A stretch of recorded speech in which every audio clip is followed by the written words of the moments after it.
പക്ഷേ ആ കൂടിക്കാഴ്ച വിവാദമായതിനു ശേഷം ഡോക്ടർ MK മുനീറാണ് ഏറ്റവും ശക്തമായി അതിനെതിരെ രംഗത്ത് വന്നത്. SDP വോട്ട് മുസ്ലിം ലീഗിന് ആവശ്യമില്ല എന്ന് പല വേദികളിൽ അദ്ദേഹം ശക്തമായി ആവർത്തിച്ചു. അങ്ങനെ ഒരു നിലപാട് മുസ്ലിം ലീഗ് നേതൃത്വം അല്ല, മുസ്ലിം ലീഗിൻ്റെ പ്രതിപക്ഷ ഉപനേതാവ് ഒരു അഭിപ്രായം പറഞ്ഞാൽ അതിനെ പാർട്ടി നിരസിക്കേണ്ട കാര്യമില്ല. അത് പാർട്ടിയുടെ അഭിപ്രായം തന്നെയാണല്ലോ, പ്രത്യേകം പറയേണ്ട കാര്യമില്ല. അതായത് ഈ തെരഞ്ഞെടുപ്പിൽ SDP വോട്ട് ഞങ്ങൾക്ക് വേണ്ട എന്ന് തന്നെയാണ്. പാർട്ടി തലത്തിൽ അങ്ങനെ തീരുമാനം വന്നിട്ടില്ലെങ്കിലും അദ്ദേഹത്തിൻ്റെ അഭിപ്രായമായിട്ടുണ്ട്. അല്ലാതെ ഞങ്ങളൊരു തിരഞ്ഞെടുപ്പിൽ ആര് പാർട്ടി വോട്ട് വേണമെന്നെ സംബന്ധിച്ച് ഞങ്ങൾ ചർച്ചയിൽ പോയില്ലല്ലോ. ഇവിടെ വന്നിട്ടുള്ള സാഹചര്യത്തിൽ അവിടെ വോട്ട് ആവശ്യമില്ല എന്ന് മുനീർ പറഞ്ഞതിന് ഞങ്ങൾ എതിർത്തിട്ടുമില്ല, ഞങ്ങൾ വിസമ്മതം പറഞ്ഞിട്ടില്ല.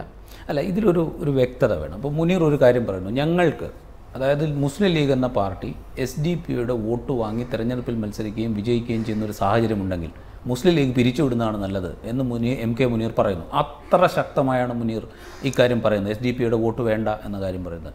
മുസ്ലിം ലീഗിന് ആ നിലപാടുണ്ടോ? SDP വോട്ട് ഈ തെരഞ്ഞെടുപ്പിൽ വേണ്ട. SDP സംബന്ധിച്ച് ലീഗിന് ഒരു പ്രഖ്യാപിത നിലപാടുണ്ട്. അത് ഞങ്ങൾ നേരത്തെ പറയുന്നതാണ്.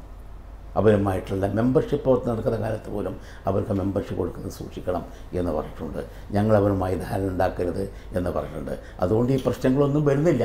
ഇപ്പം ഞാൻ പറഞ്ഞ പോലെ ഇങ്ങനൊരു ചർച്ച വന്നിട്ടുള്ള ഒരു സംഗതിയാണ്. അത് മുനീർ പറഞ്ഞതിലും തെറ്റില്ല, പാർട്ടിയുടെ നിലപാടും മുനീർ പറഞ്ഞതിനാണല്ലോ പാർട്ടിയുടെ നിലപാടും. അത് പ്രത്യേകമായി വിശദീകരിക്കുന്ന കാര്യമില്ല. അതായത് മുനീർ പറഞ്ഞ SDP വോട്ട് വേണ്ട എന്നത് തന്നെയാണ് മുസ്ലിം ലീഗിൻ്റെ നിലപാട്. അതാണ് പറഞ്ഞത്. മുനീർ എന്ന് പറയുന്നത് മുസ്ലിം ലീഗ് പാർട്ടിയുടെ പ്രതിപക്ഷ ഉപനേതാവാണല്ലോ, പാർട്ടി അസംബ്ലി പാർട്ടി. അതുകൊണ്ട് അദ്ദേഹം പറഞ്ഞതിനെ നിഷേധിക്കേണ്ട കാര്യം പാർട്ടിക്കില്ല. അല്ല, അത് നിഷേധിക്കുന്നില്ല. അല്ല, ഞാൻ പറഞ്ഞിട്ടുണ്ടെങ്കിൽ ഒരു ജനറൽ സെക്രട്ടറികൾക്ക് ഞാൻ പറഞ്ഞെങ്കിൽ പാർട്ടി കമ്മിറ്റി കൂടിയിട്ട് തീരുമാനത്തിലെത്തണം. അങ്ങോട്ട് എത്തിയിട്ടില്ല, ഞങ്ങൾ കൂടാനിരിക്കുന്നേ ഉള്ളൂ.